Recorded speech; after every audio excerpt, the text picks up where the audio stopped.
السلام علیکم۔ آج کے اس اہم موضوع کا عنوان اللہ کی رحمت سے مایوسی کا خاتمہ ہے، جو ہمیں یہ سکھاتا ہے کہ زندگی کے تاریک ترین لمحوں میں بھی امید کا دامن نہیں چھوڑنا چاہیے۔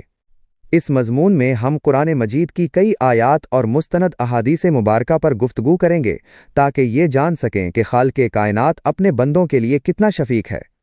اللہ تعالیٰ اس قرآن کریم میں سورۃ الزمر آیت نمبر 53 میں ارشاد فرماتا ہے کہ اے میرے وہ بندو جنہوں نے اپنی جانوں پر زیادتی کی ہے، اللہ کی رحمت سے مایوس نہ ہو، یقیناً اللہ تمام گناہوں کو معاف کر دیتا ہے، بے شک وہ بڑا بخشنے والا اور نہایت رحم کرنے والا ہے۔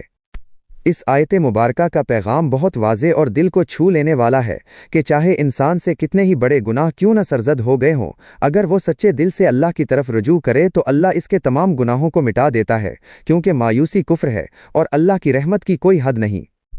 اسی تسلسل میں اگر ہم احادیث مبارکہ کا مطالعہ کریں تو صحیح بخاری حدیث نمبر 7422 میں اللہ کے رسول صلی اللہ علیہ وآلہ وسلم نے ارشاد فرمایا ہے کہ اللہ تعالیٰ نے اپنی کتاب میں جو اس کے پاس عرش پر ہے یہ لکھ رکھا ہے کہ میری رحمت میرے غصے پر غالب ہے۔ اس کا مطلب یہ ہے کہ اللہ سبحانہ و تعالیٰ سزا دینے کے مقابلے میں معاف کرنے اور رحم فرمانے کو زیادہ پسند کرتا ہے، اور اس کی رحمت ہر چیز پر محیط ہے۔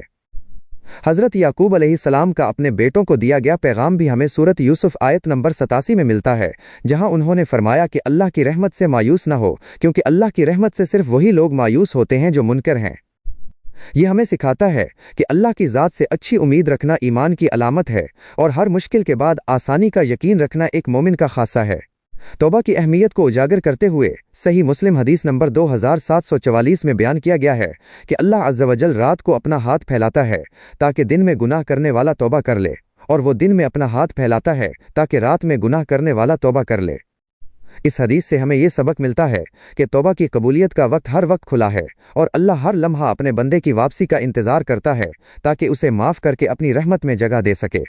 اختتام پر ہمیں یہ بات ذہن نشین کر لینی چاہیے کہ زندگی میں حالات کیسے ہی کیوں نہ ہوں، اللہ کی رحمت کا دروازہ کبھی بند نہیں ہوتا۔